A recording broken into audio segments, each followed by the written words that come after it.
community meeting with the Join organization. Panthers are here. Panthers are here. For Uptown. Okay. We come here with our hearts open. You cats to supervise us, where we can be of help to you. What do you want in your community? What do you want here?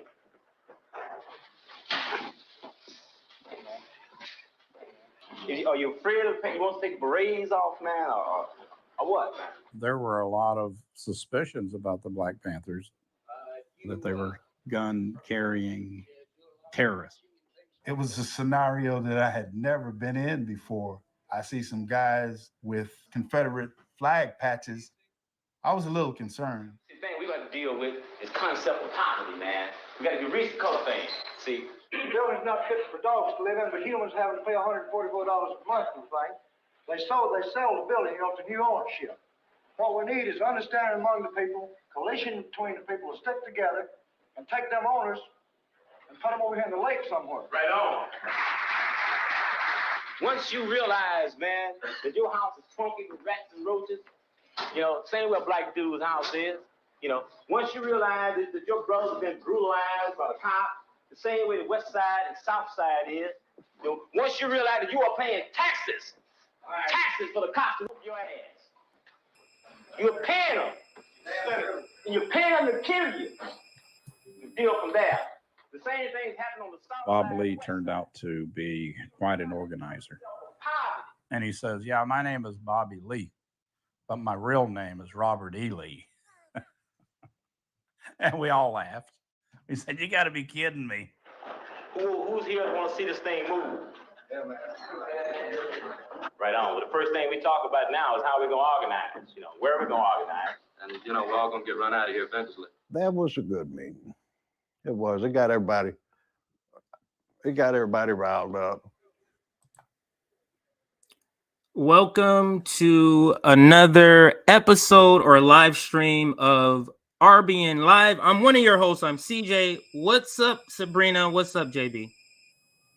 Hey, guys. What's going on? I think you're muted, JB. You're muted, sir. There you go. I'm sorry, I was trying to be responsible, but hello everyone, good to see you. I do that all the time, JB. I think we could kind of jump right into it because we don't have any other topics, and this is a topic that kind of grew legs online. Kind of address that, but I'm going to pass it to you, JB, to kind of describe why you wanted to do this stream and how we got to this second part. Okay, thank you. Hello, everybody. Good to see you today. So CJ did a stream asking the question on Sunday about the concept that is taking off within this country about grooming in the LGBTQ community. Sometimes I will use LGBTQ, sometimes I will use queer. I use those interchangeably throughout. So just to let you guys know. So when I say queer, I mean LGBTQ plus. So I'll be interchanging. But so the concept of grooming is being spread a lot throughout, especially the right, into talking about what they consider to be sexual grooming of minors and, from queer people. It could be gay, lesbian, transgender, non-binary, what have you. So this is what has been perpetuated throughout for, at least the last year. And it's been intensifying. With that being said, the question that was asked is, what does this mean? What do they mean by it? And I think what was the misconception was that UCJ, they were thinking that you were riding the fence and because you were giving voice to one and not the other. But and I listened to the entire stream, was that you came to the conclusion, which I agree with, is that and I've always known this for a while, but their perception of grooming is talking about the facts regarding sexual orientation and gender identity as sexually explicit, which I think is full-hearted. And I'm saying this here and now with my entire chest. Because I'm channeling my inner CJ right now. But the concept and the idea that the LGBTQ plus or queer community, and linking it to us speaking about our sexual orientation or a gender identity in any way, shape, or form to anybody who's under the age of 18, and saying that it is grooming, is a divisive tactic used to divide the working class. And CJ, I remember you saying this as well, is that it is a divisive tactic used to divide the working class. And so there are going to be some people who are pissed off at me in the comments. There's going to be some people who are pissed off that want to come into my DMs. Or for you to say, and I'm talking to you, but I'm saying just in general, for anyone to say that the LGBTQ and linking it to grooming is inaccurate and it's dangerous. And I think you were trying to allude to that in the stream. I don't think it came as clearly to some people as it should have. But the thing is that it is dangerous because it literally puts a target on our backs. Because we do not condone that. And also, there is a double standard when it comes to heterosexuals talking about their sexual orientation or displays of their orientation, and then juxtapose that with those of us who are queer when it comes to us speaking about our orientation. I'll give you an example. And, forgive me for this, but Sabby, I'm going to use you as an example. You're an educator. Let's say you're in a classroom and you have a picture of you and your husband on the classroom desk. And then your kids go, "Oh, is that your husband, Miss Sabby?" "Well, yeah, that's my husband, blah, blah, blah." She can talk about him. But if I were the teacher in the classroom and I've had my boyfriend and me in a picture on top of the desk, I can't talk about the person who I love in an age-appropriate way to students. See, this is what I'm talking about as the double standard and heterosexuality being treated as the default when, guess what? It has not been the default since the beginning of time. We have been here for eons of time. And so I understand some of the frustrations that some people may think that CJ was being on the fence, right? And can you, and if you can speak to that, your method of the reason why you titled the video the way that you did, and the reason why you conducted the video the way you did, so that there's more clarification, if that can help people to get a synopsis of where your head is at. Yeah, absolutely. And just to kind of piggyback on what you were also saying, did I spell existence right? Tell me if I existence. Probably not. I'll take it off. I don't know. but the point, I'm sure I didn't spell that right. But anyway, the point that I'm trying to make is that, to your point, what I found out, or what became clearer to me in doing that segment, is that what they mean by grooming. Are you okay, sweetheart? Did you need something? Yes. What? I want something to drink. Okay, I'll get you something. I'll bring something to you. The existence is the grooming. You when I say you, like some LGBTQIA, you talking about the existence of gay people existing, transgender people existing, that's grooming. Just simply talking about your existence. And that was something that wasn't quite clear to me. So like you said, I did the stream because I couldn't pinpoint clearly a clear definition of what they meant by grooming, because they would just say grooming, and I would never see the examples of what they're talking about. Like, what are you meaning? So I had to do this digging, and I did find some videos where they were. So it's the existence. They call it an ideology, and I'm talking about the opponents. Yeah. They call this an ideology that you're saying that it even exists. So that was something that I had never heard of. Yeah. But to answer your question, so the idea, of course, of the conversation was to have a conversation to get people's views. And to get people's views, but a topic like this, when you're a channel like ours, where most of our people are left, they're going to be here left. But I wanted other viewpoints, because in order to talk about this, we can't talk about this with people who already agree. So we need other people to come in.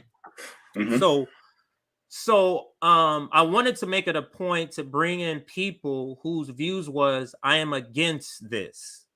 I am against this. And whether they're left, because people believe it or not, and this audience may be shocked, and I said this in a stream, there are people who call themselves leftists who were saying they're against grooming. And I'm talking about the grooming version of what conservatives describe as grooming, which is just describing your existence. Right? So I wanted to make the conversation where both, of course, the side that I'm on is not going to feel attacked because I'm not attacking that side. So I wanted to make the conservatives or people who were opponents to feel comfortable enough that where they can express what they wanted to say, so that we can talk about it.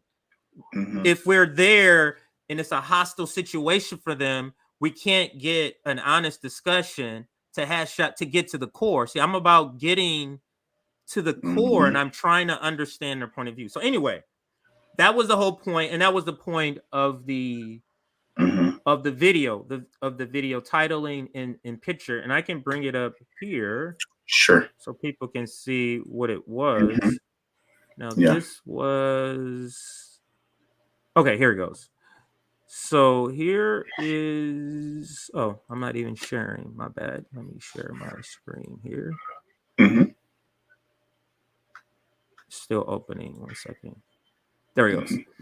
So if you see it as grooming, I put these 3 characters, and I'll explain why in just a second. And then the title is Grooming Kids, the LGBTQIA Agenda, Tulsi Gabbard, Joe Rogan, and Tucker Carlson on sexualizing kids. Now, if you're not an RBN person, you're just surfing the web, or you're surfing the term grooming, and this pops up,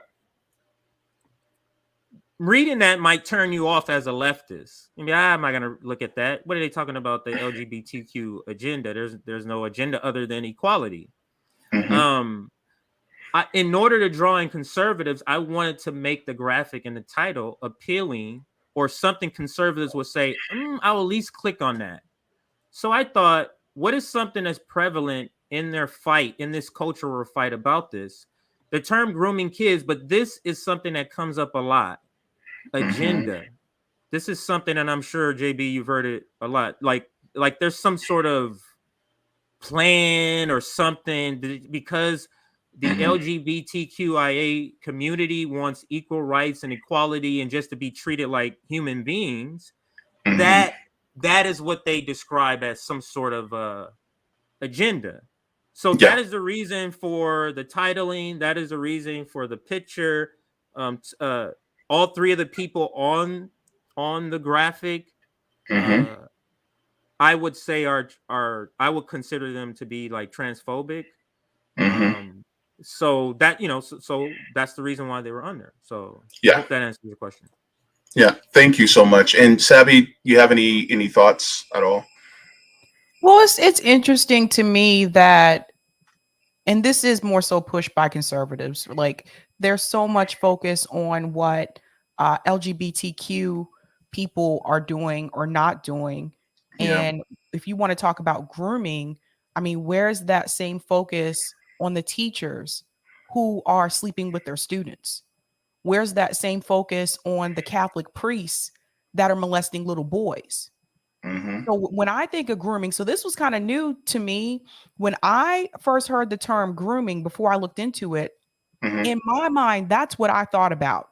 I thought about Yeah. adult teachers Mm-hmm. trying to groom their children, like these teacher-student relationships, which should not happen. Mm-hmm. And I'll give you an example, a popular example of a TV show that didn't address this until years later. And that was the show Pretty Little Liars. And the Mm-hmm. only reason they addressed it is because their viewers reached out and said, why are you guys romanticizing a relationship between a teacher and an underage girl? And that's exactly what that show did. But they didn't address this till like seasons later. They started to bring it up, and they still ended up together in the end. So it's like, for me, I would be more concerned about that. And I would be Yeah. more concerned about like people who are in positions of authority. And it doesn't matter if they're straight or if they're LGBTQ or not. But shouldn't the focus be more so on that? Shouldn't the focus be more so on priests who are grooming, who are doing this to little boys? Mm-hmm. So for me, that's what I thought of when I would hear the term like grooming. But the fact that they're trying to make it seem like this is an LGBTQ thing, then that tells me that they really don't understand that Mm-hmm. people don't choose to be LGBTQ. People are born that way. So that speaks to Mm-hmm. a whole other Mhm. issue. You can't, Yeah. it's like they're saying like, oh, they're trying to make people gay. That's not how it Right. works. No, it doesn't. Right. Like, And that's Well, I was gonna I was say. just gonna chime in. I was just gonna chime in with what Sabby was saying. So this was the discovery that I made because I generally was trying to understand what are they talking about grooming, because I thought I was simply just missing the definition. Like there's some tape or something they all know, and I just couldn't find what it is. And to your point also, there is an actual grooming, and in the video that I did or the stream that I did before, I talked about that because I showed Mike's video, the Humanist Report, and his video was pretty good. Like this is not a video where I was calling him out. This was a video where I was using him as a as evidence, because he was pointing out like there is actual real grooming, and he brought up the same points that we brought up here. We're talking about, Boy Scouts, we're talking about altar boys, we're talking about grooming those people by priests or by Boy Scout leaders. Yeah. And then he talks about, then there's this other grooming where this is the definition that they are trying to make this as. So that's all I was trying to do in the video. But another thing I wanted to point out, JB, and then I'll pass it back to you. Sure. During the video, it became clear to people in the audience that what side I was obviously on, and I was trying to obscure that in the conversation so people felt good enough to talk. Because I was called out about it. Somebody made a comment that you're being dismissive and some other word, rude and dismissive, I think they said. And I put it on the screen. And glib and dismissive. So you saw it, and I put it on the screen, and I was like, that's not my intentions. I want people to feel comfortable enough to give their opinion.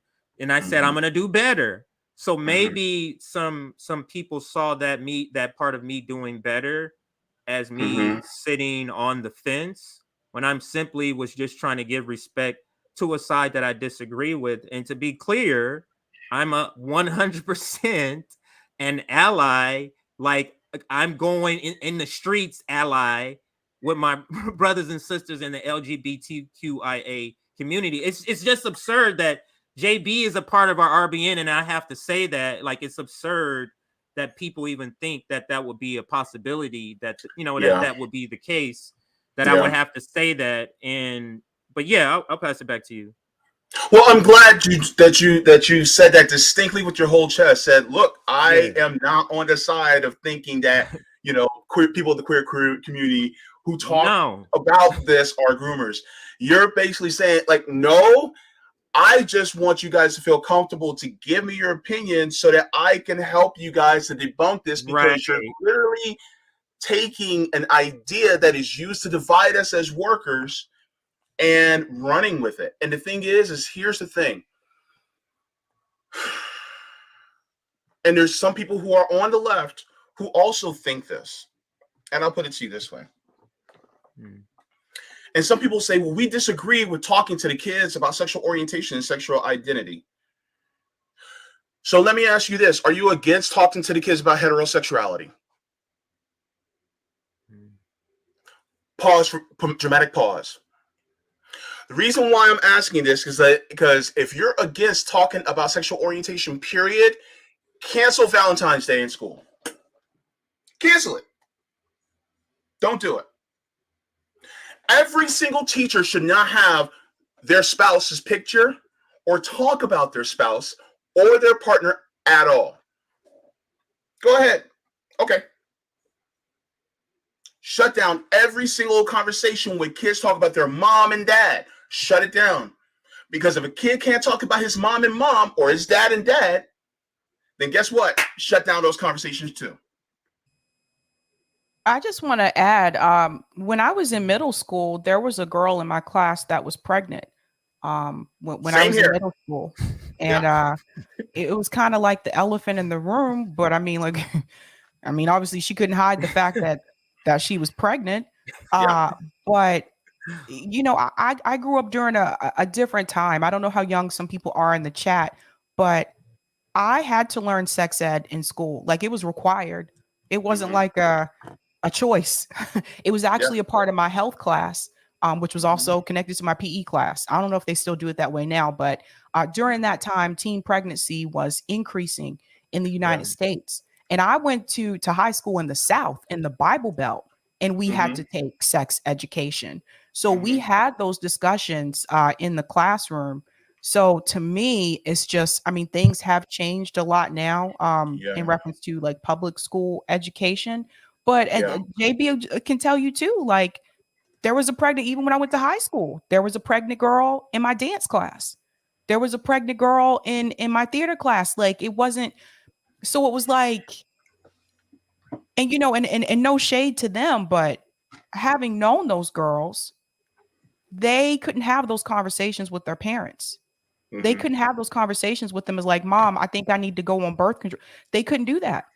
So they were sneaking around, and surprise, ended up like pregnant. And then you can't hide it then. So it's like, I think, part of the discussion that people are bringing up is who gets to discuss or have these conversations with their kids, right? Here's the thing. I'm not a parent, so I don't have kids. I don't know what I would be. I don't know. I really don't know. And people can say, oh, I would never, da-da-da. You don't really know until you have kids. Like, people can say what kind of parent they want to be, but until you have children, I don't think you really know. So I don't know. Like, for me, I can't honestly say what my opinion would be on that. But I do know that my parents had that conversation with me very, very early on. So Let me address this. LB says children should not be exposed to sex, especially explicit content. I agree. No, hold on, JB. What? Hold on, because that word is a tricky word. Sexually explicit content has two different meanings. I know. But let me ask you this. If, let's say you have a teacher in the classroom and they're heterosexual, and kids ask that teacher about, oh, is that your wife? Is that sexually explicit content? So what if that teacher's gay? What if he has his husband with him? Is that sexually explicit content? And it's be like, oh, that's my husband. And then move on and keep on with the lesson on addition and subtraction. Like, what about it? Right? So that's the question. is that people automatically think when you talk about sexual orientation, who you're attracted to, or gender identity, they automatically go, oh, that's sexually explicit. And the thing is how is it sexually explicit when you're teaching, boys that they're boys and girls that they're girls? How is teaching about gender identity sexually explicit? Or how is teaching about, well, some people like the same gender, some people like both genders, blah, blah, blah. How is that sexually explicit? Because the thing is that it gets taught all the time in regards to heterosexuality, and nobody says a word about it. But then when we talk about, oh, yeah, that's my boyfriend, that's my husband, or blah, blah, or something like that, and not even getting deep into it, that's considered to be wrong. See what I mean? That's what I'm talking about. There's a double standard when it comes to discussing, just parts of our lives. And another thing I'm going to say is, I'm going to tell you what the gay agenda is. The gay agenda is just to survive and hopefully thrive. That's it. Just to operate in the world just like heterosexual people. That's the only thing. It's not to hurt people. It's not to do the things that people, tag onto us. And the thing is that that's not what it is. And that's one of the things that I think that people need to realize. And that's part of decolonization of your minds, is realizing that this is actually a tool that's being used by the oppressor to divide the rest of us. Because guess what? We ain't going nowhere. We queer people, we ain't going nowhere. Some of y'all kids are queer. Some of you are queer and won't even acknowledge it. Some of your parents were queer. Some of the slaves were queer and had kids. And because they were forced to do it. Some of our oppressors are queer. Look, none of us are going anywhere. And the thing is that, guess what? We exist. And the thing is that we're being used to divide so that the people at the top is always continuing to put their foot on our necks. This is why people like Tucker Carlson are so comfortable with talking about it, because and using it as a tool to divide, because he is a stenographer for the oppressor class. I think that sex in this country is such a taboo subject. It's still weird to me. It's really weird because it's like, I mean, I started school in Germany and sex was just not like, this was not an issue. Yeah. But I feel like in this country it is considered more like taboo to even like discuss it. It's like you're not supposed to. And one of the things that I'll say, I still remember we had a counselor come talk to our class, and this was in, I think I was in the fourth grade. Counselor came and talked to our class about sexual abuse. And now some people today, like if they heard me say this, they'd be like, oh my God, I can't believe you don't talk to kids about that. Well, you know what? If you don't have those discussions with kids about that, you know how many kids are sexually abused in this country and don't realize that that's what's happening to them? See, that's a big one. That's a big one. Yeah. And so again, you got to think about the time that I grew up in. At that point in time, that wasn't considered taboo. But today, I don't know. I think from what I'm hearing from a lot of people, they would not want that discussion to happen. And I do understand that some people who are parents, they want to have that discussion with their kids themselves. And I totally understand that too. But what I learned that day from that discussion is that it was very clear that some kids in the classroom, their parents had not had that discussion with them. Yeah. And one thing, and LB, I'm not picking on you, and I appreciate you saying this. However, the thing is that it's not a choice. And that thing has to be put into your brain. It is not a choice. Most, if not almost every single one of us would have chose to be heterosexual if it was a choice. But it's not. And that's the thing, that it is not a choice just as much as not a choice for me to be Black. It wasn't left up to me. So I think that's something that also needs to be thought about, because I didn't choose to be gay. A lot of people who I'm friends with didn't choose to be trans. Some didn't choose to be non-binary. Some people just didn't choose it. It's just the acceptance of who we are. And the thing is that acceptance of who we are does not harm anybody at all. That's what it is. Now, if you're trying to accept something that is harmful to people, then yeah, you need to work through that. You need to see somebody about that, and that needs to be nipped in the bud. But our orientation and gender identity does not hurt people at all. It does not harm people at all. And even talking about it does not harm people at all. I'll be honest with you. I came out to my nephew when he was 11. And the only reason why I waited till he was 11 was because I thought that his mom would be like, you know, it's too early. It's too young. But there's a lot of kids that automatically already think, oh, well, okay, fine. It's not a big thing. I knew that I was attracted to the same sex when I was 8 years old. 8. So you can't say, oh, kids don't know about these things. Yes, we do. Yeah, I was gonna Go say ahead, Savvy.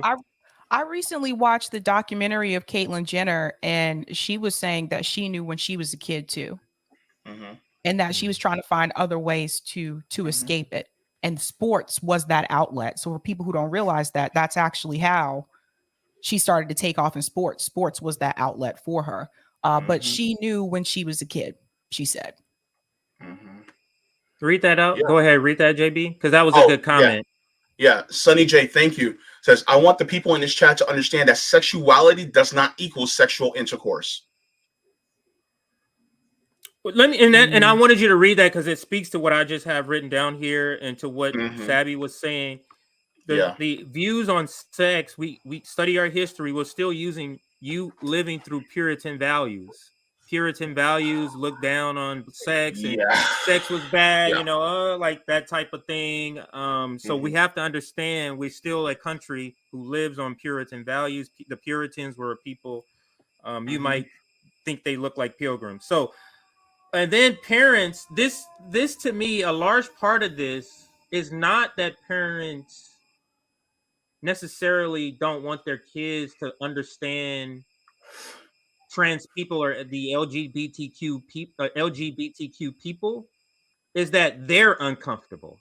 They don't want their kids coming home with the topic and what, oh damn, I gotta discuss this. Like, just imagine, you know, that it's that stork, it's that, you know, your 3-year-old coming, where babies come from, like you know what I mean?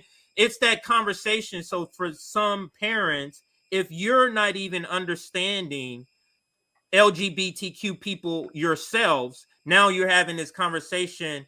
So I think some of the pushback from parents is that. Now, can I bring this video up just to show you? Sure. This is what they're saying is grooming. Okay. Okay. This is you're gonna be like, wait, that's it. So this is what they're saying is grooming. Everyone thought I was a girl. And this was super, super uncomfortable for me because I knew that wasn't right. So when I was 18, I told my family and my friends that I'm really a boy. And it was like this huge weight had been lifted off of my shoulders and I had the freedom to be who I truly am. I feel like this is just. That's grooming to them. And this video talks about it. So they have clips like this and they kind of explain, and maybe we should watch some of it so you can kind of debunk. There are a couple of their talking points here, but that simply is grooming. Just talking about the existence or explaining. Now, this is what we have to understand that's different about everything other than heterosexual. We're conditioned to understand it so kids won't have more questions. If I'm sitting there as a teacher or Sabby's sitting there and her husband, she has a picture and oh, that's my husband. Kids aren't going to go, well, what? And have more questions. But because the LGBTQ topics and just talking about the LGBTQ community is not something that's like out there. Kids are going to have questions with anything that they haven't been talked to about from their parents. They're going to go, they're going to have questions. So it may require those teachers, for example, to say a little more. Because if you say, for example, oh, that's my husband, what if this is the first time a kid ever saw a man or a male, in their eyes, what they see as a male, say that another man is their husband? What if that's the first time? Aren't they going to go, well, can you explain that?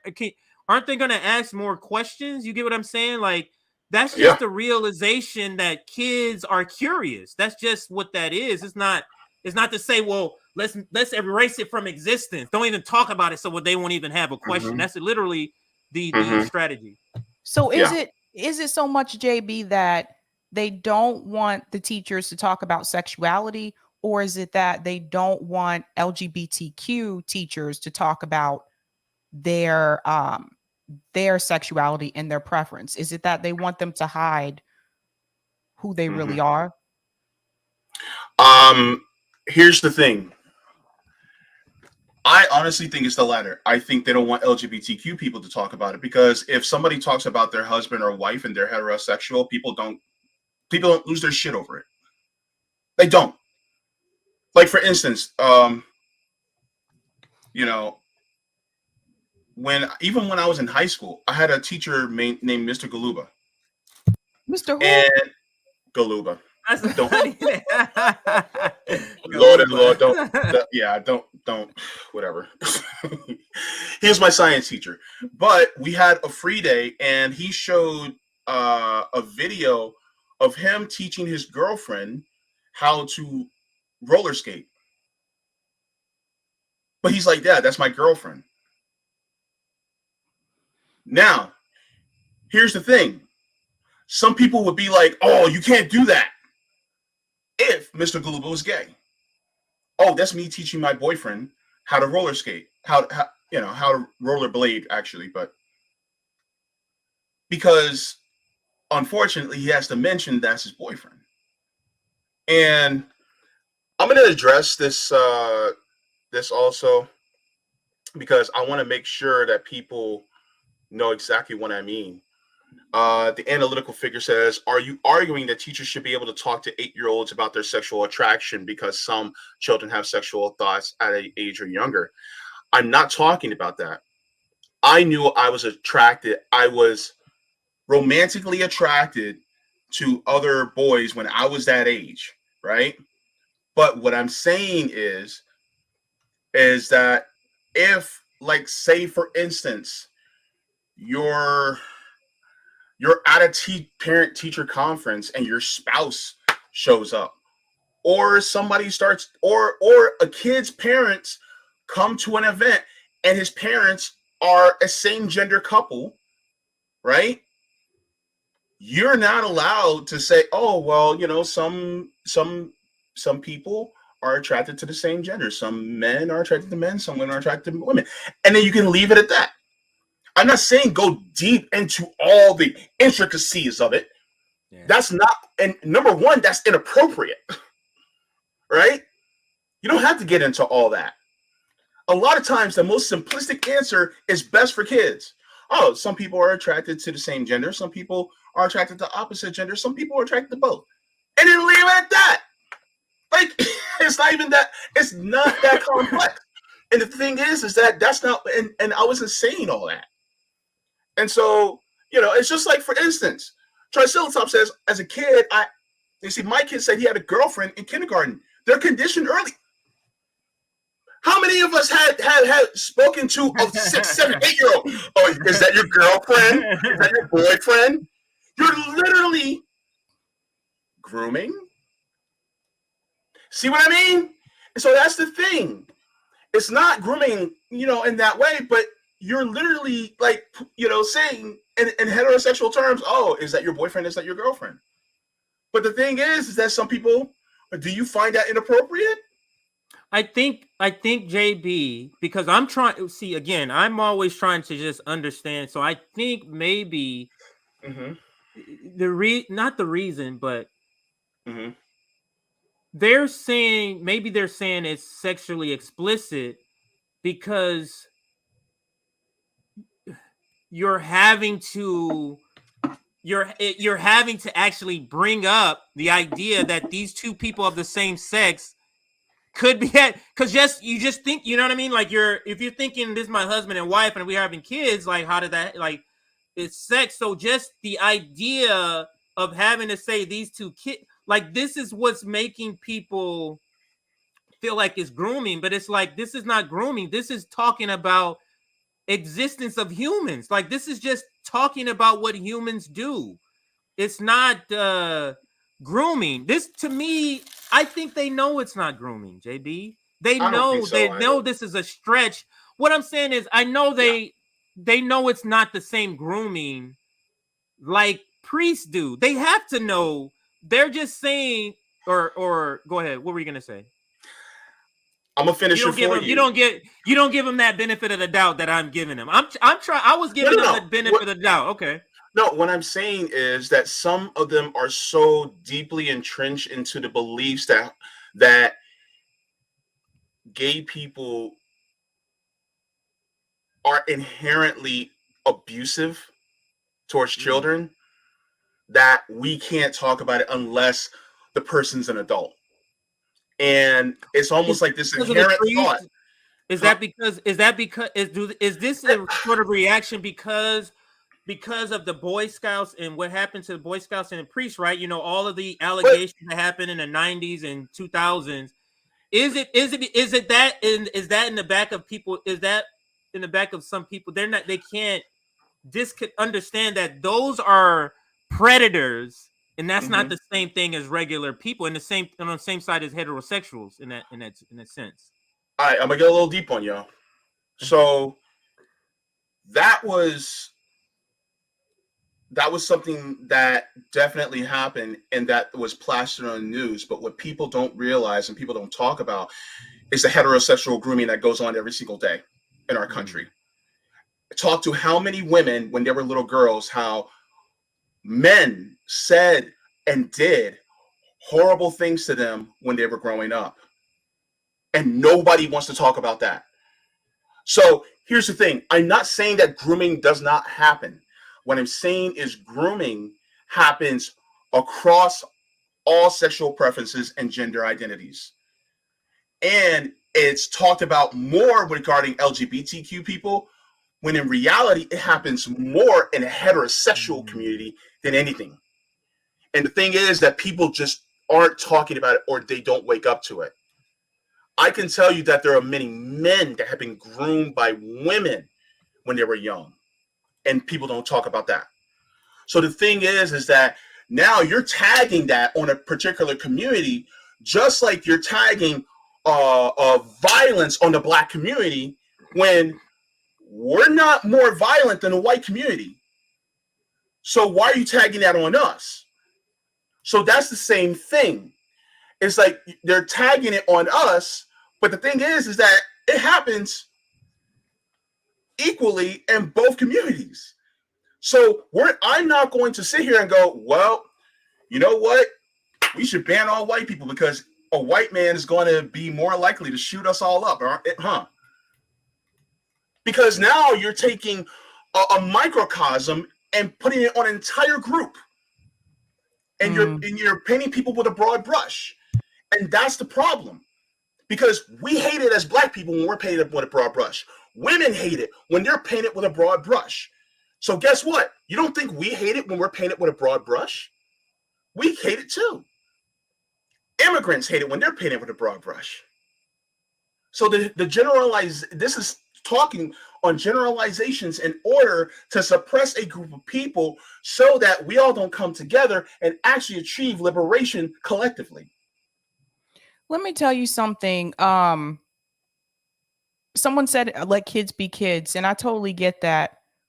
But this kind of reminds me of something that I noticed when I was in the ninth grade. So my parents were military, so there were a lot of, like, we were in the military community, right?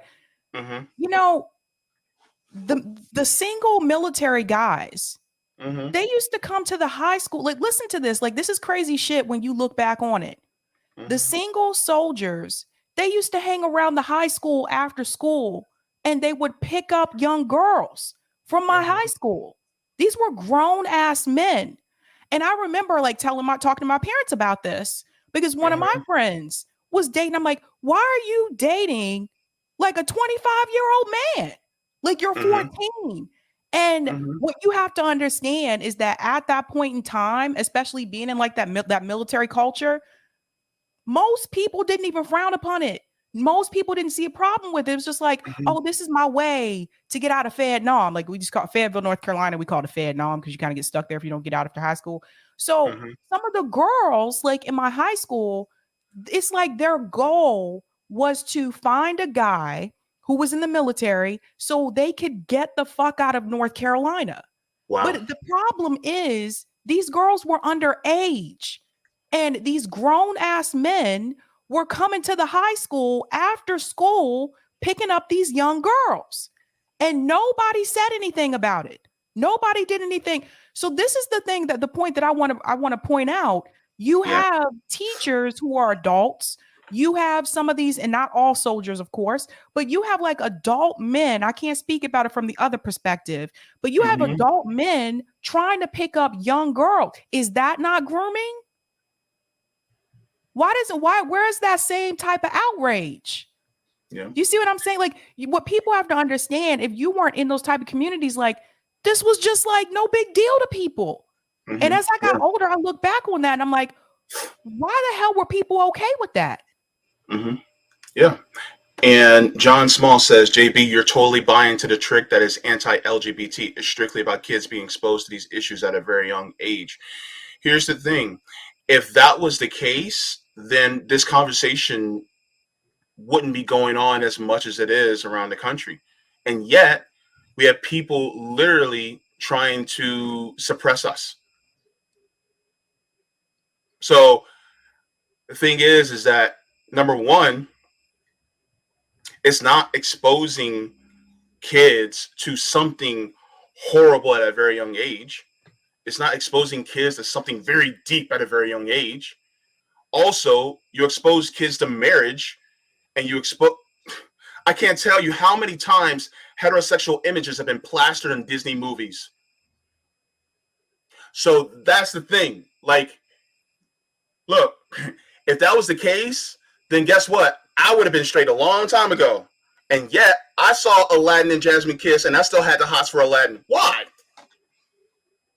Why? Because it was something that I was born with, right? And the thing is that it's, if you want to talk about exposing kids at a very young age, okay, then let's talk about it from the heterosexual side. But people don't want to talk about that. I'm like, okay, fine. Don't show any type of romance at all in children's movies, and yet it still gets shown. Yeah, and like so you said, it goes back. It's about what's being age appropriate. Okay, it's age appropriate. Okay, so then you can show it from different angles as long as it's age appropriate. But the thing is, people think, oh man, if it's anything outside of heterosexuality, which they consider the default, then it's sexually explicit, which is completely false and wrong. So, I mean, it doesn't sound like some of the comments are actually disagreeing, because let me tell you what I'm hearing. I'm hearing that, I didn't hear anybody say you shouldn't say that that's my husband or that's my boyfriend if you're if you're a gay. If you're a teacher, you should be able to say, yeah, that's my husband. You should be able to say that. It seems like people are taking the word grooming to mean different levels of talk of the subject. So where is the line, I guess, would be. And I guess this video here will help us talk about that part of the discussion. Now, the girl on the right is a lesbian. The girl on the right for sure, because she says it in the video. I don't know the deal with the person on the left, but there is an organization, I'm not saying she's part of it, that is called Gays Against Grooming. And I did have a comment when I did that stream that being against this type of grooming, even the new type of grooming, even the new definition of grooming, like conservatives' version of it, is not being anti-LGBTQ. And just like that comment just said. And I was curious to understand, like, can you be against LGBTQIA people talking about their boyfriend or husband or wife and or girlfriend talking about it, or non-binary. Mm-hmm. I don't know how to formulate that question. I think the girl on the left is Blair White. Mm-hmm. She's Who is trans. she again? Blair Okay. White. She's transgender. So maybe they're not part of the organization, but they are representing this idea of they're gay and in her case trans people. So she's against it. Now listen, she's against this, what she defines as grooming. So let's listen to what both of them define as grooming.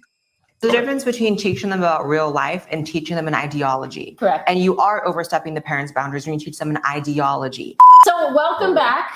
I am here with the one and only Miss Blair White. We're in Austin, Texas, and we filmed something for me. When it is up, I will have the link in the description for you guys, and I'm sure I'll tweet about it and such too. Yeah, something really fun. Yeah, but we can't talk about it yet. It's a surprise, but we did film something for her. And now we're going to talk about the bullshit leftist, crazy LGBT people that are teachers on TikTok.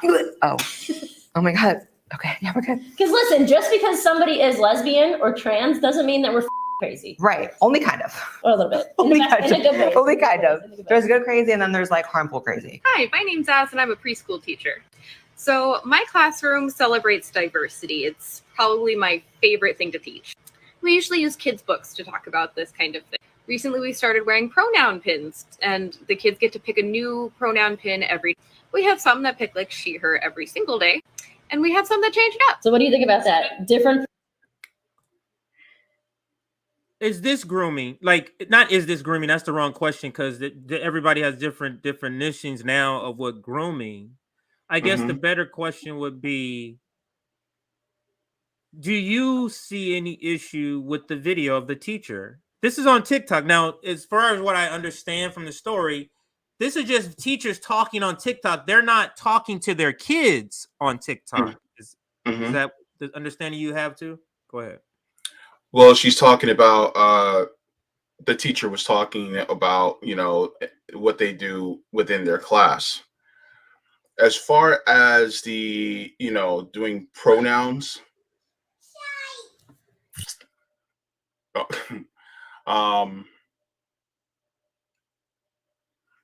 is it harmful? That's the question. Is it harmful for kids to know that there are people who have different pronouns? That's the question. It's like, what damage is it doing to a child to know that there are different people with different pronouns? Or it's people who have they, them, or she, her, or he, him. I mean, that's what exists in the world, right? And so I say, if it's not damaging to a child, then I don't see an issue with it. But at the same time, it's up to the parents to dictate, to further educate their kids if their kids come home with questions. But I think that's the thing. The parents don't want to do that. They don't want to be put into position to do that. And like I said earlier, it's their uncomfortableness. Now, whether it's legitimate or not, or whether, it's valid or, they should have that right, that's not what I'm questioning. I'm just saying that that's the part. So it feels like the solution is finding where is the line. Where is the line that we're going to try to establish? And that line needs to be the same for heterosexuals. Isn't that what shouldn't we be establishing that? What is your thoughts on that part? Yeah. I mean, it should be equal across the board. I mean, if we're going to talk about fairness, let's talk about fairness. I mean, if you're going to talk, and the thing is that I'll be the first to say, as far as the whole non-binary thing, I do not know that much about it when it comes to identifying how somebody who's considers themselves non-binary to feel. I don't. However, I do realize that they are a people that's going through the human experience, and out of respect for them and the human experience, I will honor their pronouns. I will honor their existence. And so that's the thing. And I think some people think, oh, well, they're forcing me to become non-binary. It's like, no, it's not forcing you to do anything. It's just respecting people for who they are. If a person wants, it's just like, for instance, if y'all want, I don't want y'all to call me by my middle name. I want y'all to call me by my first name. You're going to honor me by calling me by my first name. Okay, fine, cool. That's respect. So if somebody wants to be called they, them by their pronouns, it's just being respectful. And so, and you're learning about different ways to respect different people who are different than you. I don't see a problem with that. I have a friend, a high school friend whose daughter actually went through this, or still is going through this now, actually. Yeah. And has changed her name, not legally, but has changed her name, and told her parents and her friends that from now on she will be referred to as so and so, and does not want to be identified as a girl, a female anymore. She's still in school. So the question I have is, what does the teacher do if you have a student like that does that comes to class one day and says, I'm no longer this person, I am now this, and you will refer to me as so and so? What does the teacher do? That's a good question. And my thing is that is your comfort level worth affecting the mental health of the person because they asked you to identify who they in their heart feel they really are? I mean, is it that big of a step to actually respect the person so that you don't cause them their mental health to degrade? Because a lot of trans people and non-binary people are constantly being their dead names being used, being misgendered and things like that. And then that adds on to what they're going through mentally, and their rates of suicide are going up. And so is it really that bad for you just to be like, you know what, I'll use your pronoun? Or you know what, you're no longer a male, you identify as female, all right, I'm gonna start using your female name. Well, with this person, a strong flower said teachers should do what the parent wants. And I totally get that. But what about the other parents? You see what I mean? Like, what if the There's more parents, than one their parent, yeah. exactly, their parents say, yes, go ahead, and from now on you will refer to her as such and such, right? But what if the other kids in the class go back and tell their parents, and then their parents get upset? Yeah. And what do you think of this? I'm curious to get both of your ideas, because it's like, why has the right or conservatives, whatever you want to rephrase them as, the Tucker Carlsons and Tulsi Gabbers of the world, why have they made trans people such a cornerstone of their politics lately? And this is my theory. Republicans, in order to separate the white worker from all other workers, just think of middle America. That's where the bulk of the white workers are, right? In middle America. What Republicans do as a strategy is they attack the newest left thing on the Democratic side in order to target the white working class in middle America, because every new thing or most new pop culture thing starts on the coast. So me and Sabby, we hear about this stuff, and you in Florida too. We hear about all this stuff in the beginning, and we're on board. But it takes a while for it to seep into middle America. And I use smoking rights as an example. California, we passed that, and people are like, no smoking in indoors. Are you crazy? You guys are socialists, you're communists, you're trying to take away rights. But now, like, I think all 50 states have that, and it kind of moves in. So what Republicans, conservatives have decided, what's a big thing that hasn't hit America yet? Defund the police and trans rights. That's the target, because that's how you separate the white worker. Go ahead, if you have any thoughts on that. Well, here's the thing. It's not new. That's the thing that a lot of people think, oh, this is all new. No. Trans people have existed since the beginning too. Let's go back to what we learned about indigenous people when they called people who were trans two-spirit, right? The thing is that because of colonialism, as well as capitalism and white supremacy, and the induction of a lot of the Abrahamic religions and the deterioration of such, they use that in order to suppress people who identify as this. And now it's becoming more emergence, right? Because now people are more willing to embrace who they really are, because that's how humans are. And the thing is that it's been suppressed for so long that it feels like it's new to some people when it's actually not new. And so we've been here since the beginning, and we're going to be here until the end. The thing is are you going to allow for a nation that, goes down the slippery slope so that we end up becoming victims of genocide? Or are you're going to step with us for liberation as we're trying to also fight for your liberation too? Because the thing is, that's what it's all about. And using the whole trans thing is really just another divisive tactic that they're using as well.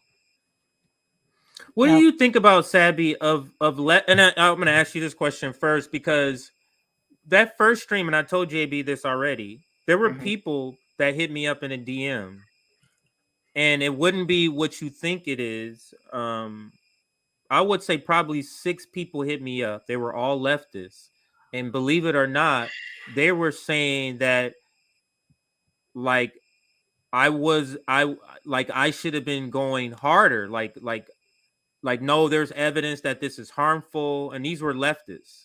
I'm not gonna put them on, on blast or anything like that. Yeah. But, what do you like? What I'm trying to get at is that, like you said, this is a reemerging subject.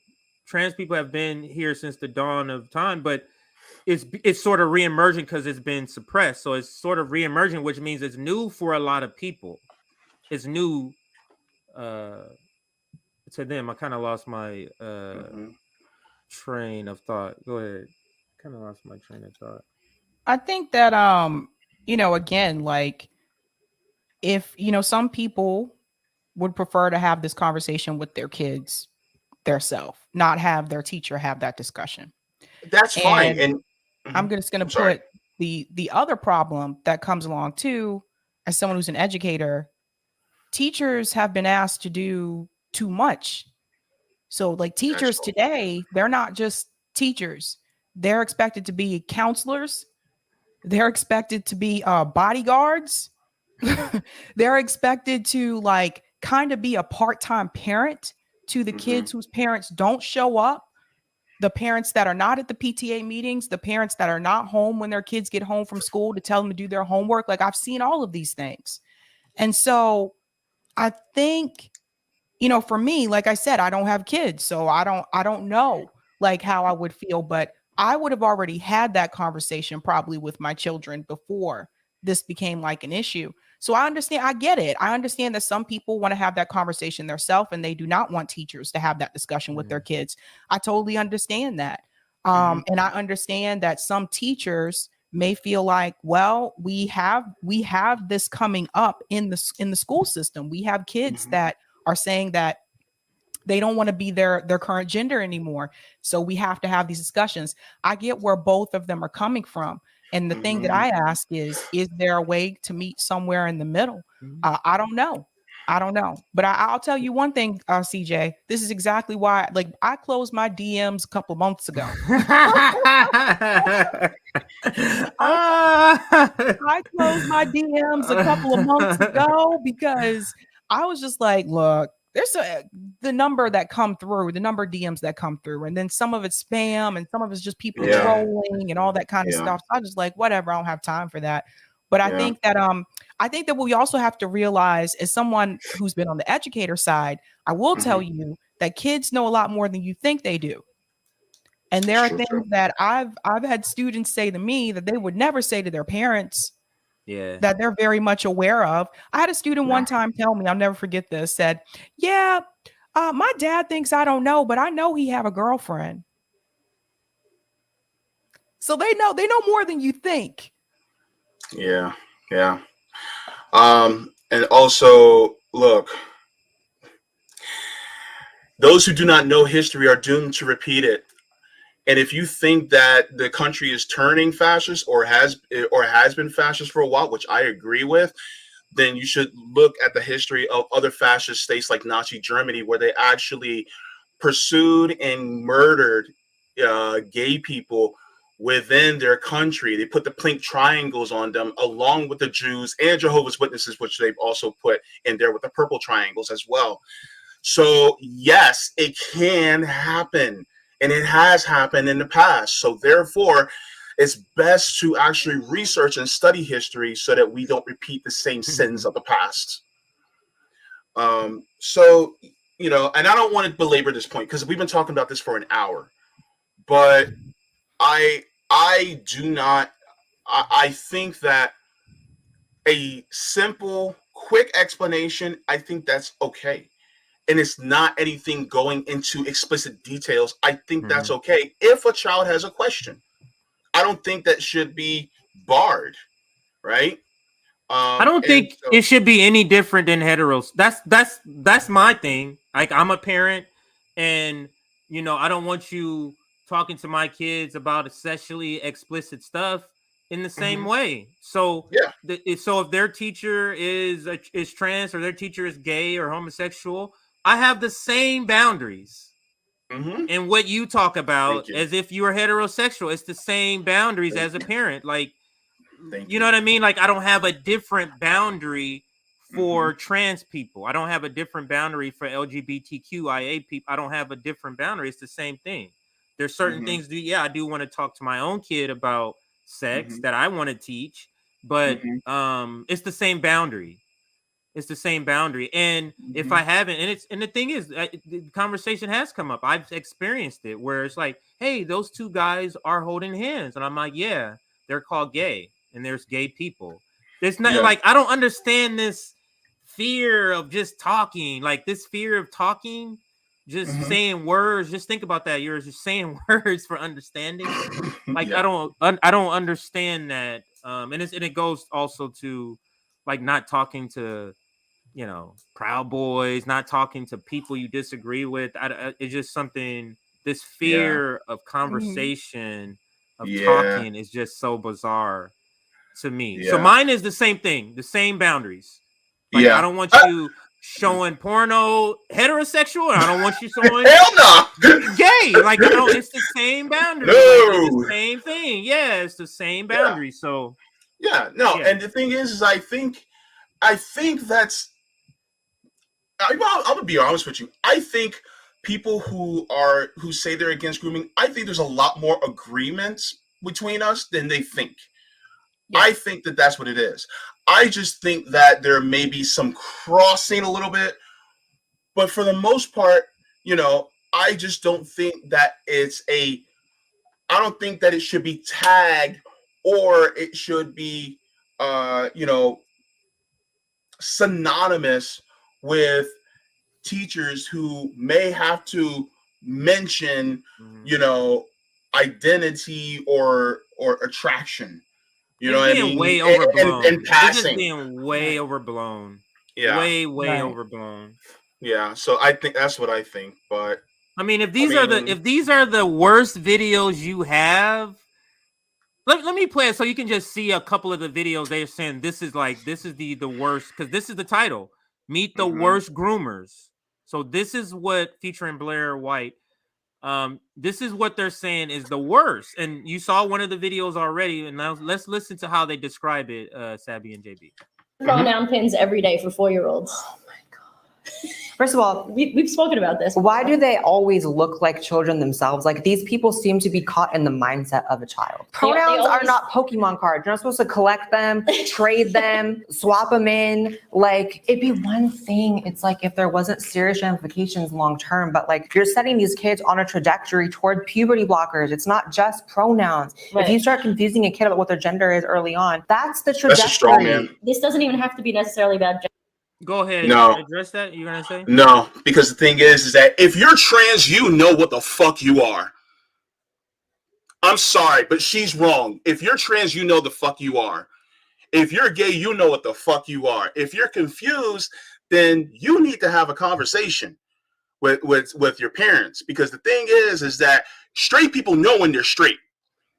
And no amount of pronouns is going to make somebody who's straight and cis question that. That was the same point I had in the original video when I played this. I was like, that's not gonna change. Yeah, like. But what do you say? What do you speak to about the puberty blockers? Because that was one of the things that one of the leftists that DM me brought up. Okay. Was that before I get to that? If you show a little kid the Emperor's New Groove, are they going to be afraid if they drink something that's pink, they're going to turn into a llama? Like, make that make sense. As far as the puberty blockers are concerned, I can't speak on that particularly because I'm not trans, right? I would love for us to have a part 3 of this conversation and bring on somebody that's trans. If you're trans in the chat, look, email us and let us know that you would like to participate in this conversation. But I honestly do not think that. I think it's being blown out of proportion. Because what do kids who think they are trans, because there are a lot of kids who know they're trans from a younger age. Let's be honest. I knew I was gay at a young age. There's a lot of kids who know they're trans. What are some of the ways they transition? They may start wearing clothes of the gender they identify. They may have their hair cut. That's it. That's it. And then guess what? If they thought that they were confused when they were younger, guess what? They can grow their hair back out and they can switch back to clothes. That's it. And what damage is this to them? Nothing, right? It's no damage to their health. And so with that being said, then I think the whole puberty blockers thing is also being overblown because there are some kids who may be very,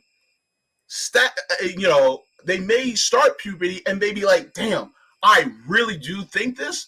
And okay, that is a choice between a parent and child and their doctor.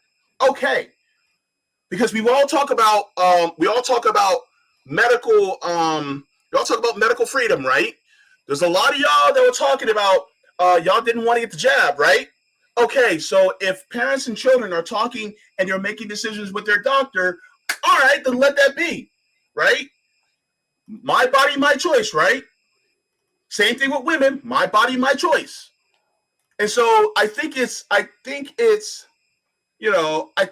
being overblown on just a small amount of people who, when children are getting older and starting their teenage years, they decide to do that with their parents and doctor. So is she saying that, or are they suggesting that teachers are telling kids to do that? Or are they saying that teachers are telling kids to use puberty blockers? She's saying, or both of them are saying, I can put it up here too, but she was saying that like introducing him to these topics could confuse them to where you put them on the path to that. Not necessarily there's a direct, but saying just bringing it up and talking, having these conversations could confuse kids. And if you do that, and then that kid says, oh, I'm trans, and the girl on the right brings up an example of how when she was young, she thought she was supposed to be a boy and they called her a tomboy. And she's like, now I know that's not what it is. That's just that I'm a lesbian. And he's like, but if I would have went down that path when I was a kid, I would be trans right now. And then no, she wouldn't. I'm sorry. No, she wouldn't. Because the thing is that she knows already that she is a woman. She knows that she's comfortable being a cis woman. So therefore, that wouldn't have happened. Because when you know, you know. And the thing is that no amount of telling you can actually prove you otherwise. How many people have been told constantly that are trans, oh, you're a man or you're a woman, and then guess what? They're like, I don't feel it. And then guess what? They end up becoming the gender that they actually identify as. The same thing applies to people who are straight. If you, I'm sorry, or cisgender. If you know you're cisgender, if you know that you're a male, because guess what? Even as a little boy, did I sneak into my mom's room and put on her wig sometimes? Yeah, but guess what? You don't see me transitioning, do you? So that's my thing, right? So this is a disingenuous attack. And I don't care if they're part of my community, they are wrong because they are using a disingenuous attack. I don't know much about Blair White. Is she like a conservative? Sounds like a Candace Owens. Is that what she is? I don't know her politics. Go ahead. I'm sorry. I'm getting pissed because she sounds like a Candace Owens of the queer community right now. I think she is conservative from what I remember. Oh, so she is Sabby and JB. And I didn't catch what you said, JB, the whole thing you said. I said she sounds like the Candace Owens of the queer community. Oh. She is conservative. It's very curious to me when people are like gay conservatives or they're out there. It's very strange to me, that combination. And to be do she understand that there's a lot of conservatives that think that like she's an abomination? Yeah, and but they've asked this question also to Caitlyn Jenner, and it's more so that they're focusing a lot of times more on the economic issue, where they don't want the government in their life. Yeah. Instead of the social issue, like that kind of thing. And not everyone that's conservative is against LGBTQ either. Yeah, that is true. Because there's log cab Republicans who are a group of gay Republicans. Go ahead. Yeah, I was 8 years old when I knew. I was 8. Yeah, just answering that question. There's another video. This is a short, it's like a minute and a half. I just want to get your thoughts because these are some of the videos I had to address. And maybe this is why people thought I was on the fence, because I wanted to address videos of opponents. A California kindergarten teacher is facing outrage after teacher got like, I'll let it play. It's a news story about a teacher who got fired, and you'll see why she got fired. So it's not even 2 minutes. It's very short. A California kindergarten teacher is facing outrage after discussing gender identity with her students. One child came to the teacher with books on the subject while going through a gender transition. Now the teacher is defending herself. Sharon Roget from CBS station KOVR in Sacramento has the story. And what I will share over and over again is how proud I was of my students. An emotional Rockland Academy teacher addressing a packed house of parents, many furious about her decision to discuss the topic of gender identity inside her kindergarten class. It was never my intent to harm any students, only to support them through a difficult situation. The teacher defended her actions to read 2 books she says were given to her by a transgender child going through a transition. The kindergartners came home very confused about whether or not you can pick your gender, whether or not they really were a boy or a girl. Parents say besides the books, the transgender student at some point during class also changed clothes and was revealed as her true gender. And many parents say they feel betrayed and blindsided. I want her to hear from me as a parent what her gender identity means to her and to our family.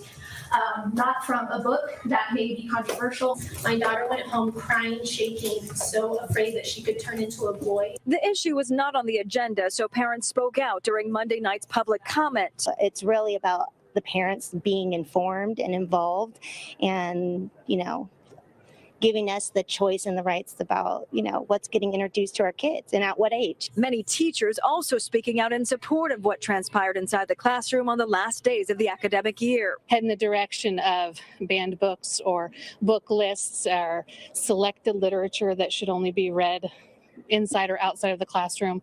I think that that's a very dangerous direction to go. So yeah, this person was let go. You saw what happened. Go ahead. Yeah. So I will say, if you're a teacher, you do have to be careful about, in reference to the book that was given to the student, you have to be careful about what type of literature that you do give students, especially if it's not a part of the curriculum. They will get you for that one. So that one you got to be careful about. So even if she hadn't done all the other things like the changing of the clothes to reveal her real gender and stuff like that, just giving that student the book alone, she would have still gotten in trouble for that. Yeah. I mean, here's the thing. And from what I heard in the story was that the student brought in the book. And if I were the teacher, the only thing I wouldn't have shared it with the class. But if the student decides to, start wearing the clothes that they identify as, because it's not picking a gender. See, that's the thing. That's another word in the words. People are like, oh, you can pick. It's not a picking. It's actually knowing who you are on the inside and then displaying that on the outside, right? And so because of that, then it'd be like, okay, thank you, John to Emily. Says, I knew I was transgender when I was a child. Thank you so much for saying that.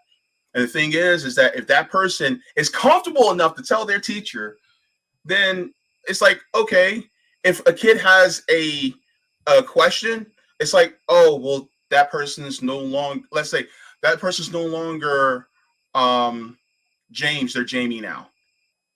It's like, and if they kids have more questions, be like, I think you should ask your parents. Okay. And just leave it at that. You know what I mean? Because the thing is that I think it's also important for teachers to have the boundaries, right? And to express those boundaries and respect to the parents. But at the same time, it's like, are we going to sit here and just act like we didn't hear the question? Yeah, you got to be careful. Like, people don't understand, like, lesson plans and all that stuff is approved ahead of time. And so the school board, they set the curriculum, and you can't really veer away from the curriculum. So if the child brought in the book, the teacher shouldn't have read the book in front of the class because it's not a part of the curriculum. So either way, she would have gotten in trouble. Yeah. Yeah, I agree with that. You definitely have to be careful. So let me now Sabby's gonna be having to leave in like 5 minutes, and for me like 10 minutes. So I don't know, JB, if you're gonna stay on, but let me show you this about 60 seconds of this video because this is another point I kind of want to address here. California Teachers Association is one of the most powerful unions in the country, and it is purely an organ of the Democratic Party. Recently, the union held a conference to discuss how to indoctrinate school children without their parents' knowledge. One first grade teacher called Blair Wyatt explained that it's best to hold meetings for gender identity clubs during lunchtime so the parents never know. Yes, that Now, I played this video before, and the framing is just the way he's describing, because I can describe it this way and you'll understand. The teacher is just simply saying, just like Sabby said, parents don't understand. Kids already know a lot of this stuff. And so if there's an LGBTQIA child who hasn't came out to their parents, they want to provide a safe space. And that's what the teacher is talking about. They want the kids to be able to express themselves, even if they haven't came out to their parents. And that's what this he's calling an indoctrination, and they're on purpose trying to create like it's insidious or something, and it's not. So let's listen. Yeah. Lunchtime is kind of that sweet spot where the kids don't need to come earlier or stay late, and kind of eliminates a little bit of that parent interaction if there are kids who would like to attend, but maybe their parents are unaware that they're interested in participating or unaware that they are out at school. So if you can get it to happen at lunch, that seems like a really good structure to. And that's it. Since time, I can stop it there. But you get the point. I wanted you to actually hear what she said. And you see that wasn't at all like, oh, she's just saying if somebody who hasn't come out yet, to give them an outlet. So if Sabby, if you had any closing comments before you have to go, and then JB, if you want to answer, then I'm going to have to leave soon too. Yeah, I'll just say, like, having worked in the education system in higher ed and in K through 12, when you're an educator, you have to be very careful. And that kind of is like the fine line with this, is that you do have to be careful. And parents, oh boy, when you're dealing with parents, Yeah. it's best. I think it's best to check with the parents first, because you will get some angry parents. Not even just this issue, but just any other issue. You will have those parents that'll be like, well, why did you do this? Or why didn't you do that? So as a teacher, you do have to be careful. But I do want people to understand, especially those of you that are parents, a lot of times you'd be surprised what kids already know, especially if your kid has a cell phone. I'm just going to go ahead and tell you, they may know a lot more than you think they do. Also, another thing to add is, do you know how many of these kids are hiding their orientation or gender identity from their parents because they're afraid of what their parents will say or do to them? How many kids are out there on the street right now who we advocate for, the homeless, and they are out there because they were kicked out by their parents because they have no safe space in order to at least say something to somebody in order for them to, that affects their mental health. You have a lot of kids out there that, that don't, and I'm talking, I'm speaking more specifically about high school kids, because I didn't come out fully until I was in my 30s. My 30s. I'm 38. Right? It was like 4 or 5 years ago. So with that being said, all that depression and all that anxiety and all those suicidal thoughts that I had in my head because I didn't have a safe space. And I was also raised extremely religious too. And so that probably would have helped me. But some people are thinking, oh, we shouldn't talk to our kids about this. And I'm like, wait a minute, that would have been a benefit to me. And so some of our parents would have beat our ass. Some of our parents might have killed us. Some of our parents might have kicked us out of the house. And so the thing is that, as I understand what some people are saying, that, teachers need to ride a fine line, and it is a fine line. But at the same time, like, people want to talk about indoctrination. Why the fuck do you put Christmas decorations around the school during Christmas time? Oh, it's all throughout the city over here.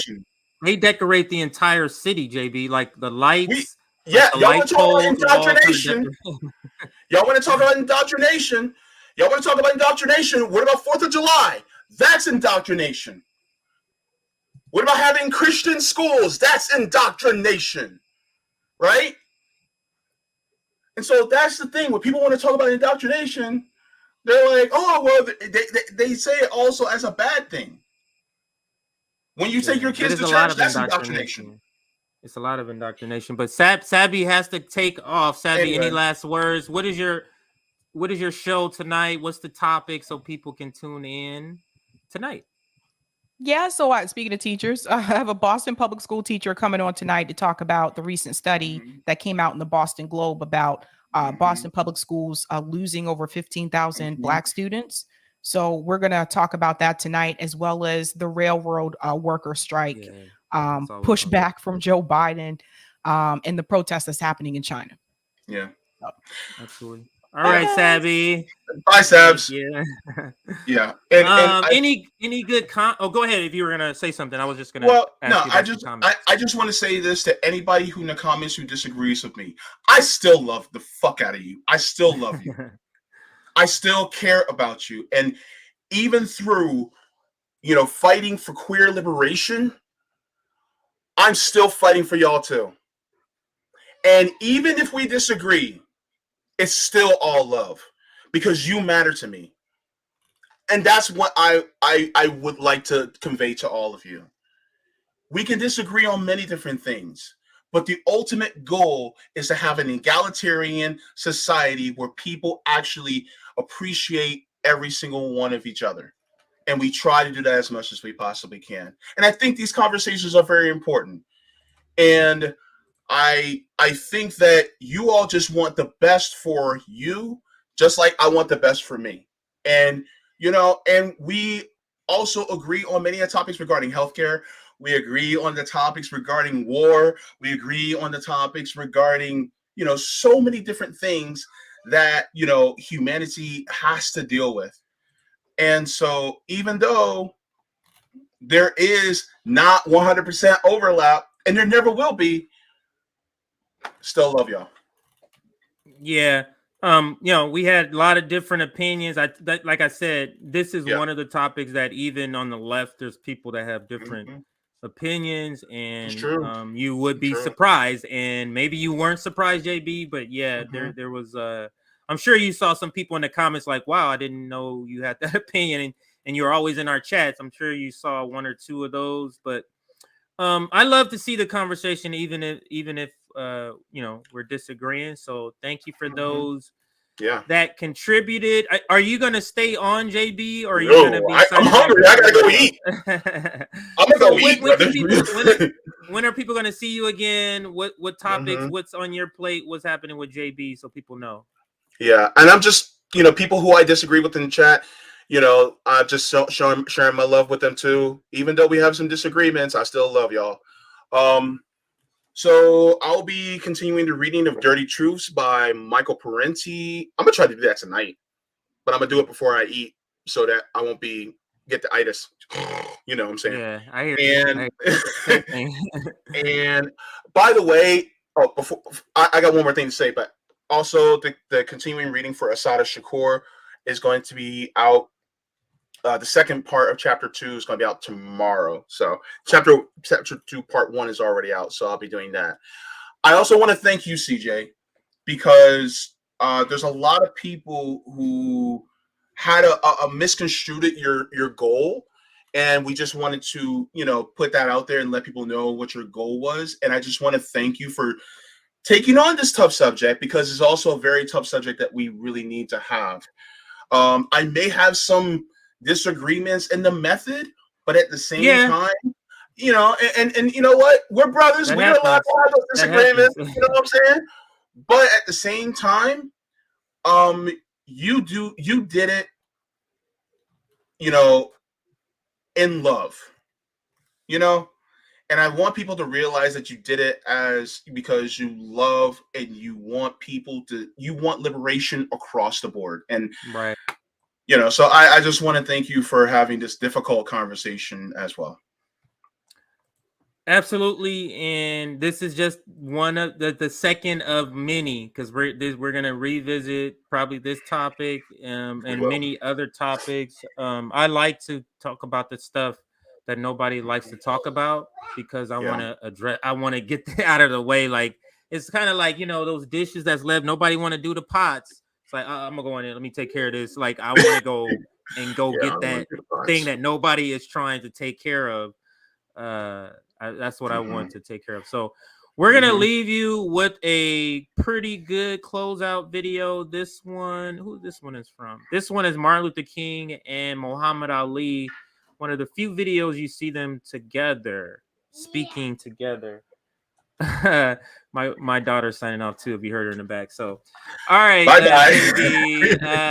this is the closeout video. Thank you everybody that joined. Make sure you like the stream on your way out, and we shall see you later tonight and tomorrow. Bye.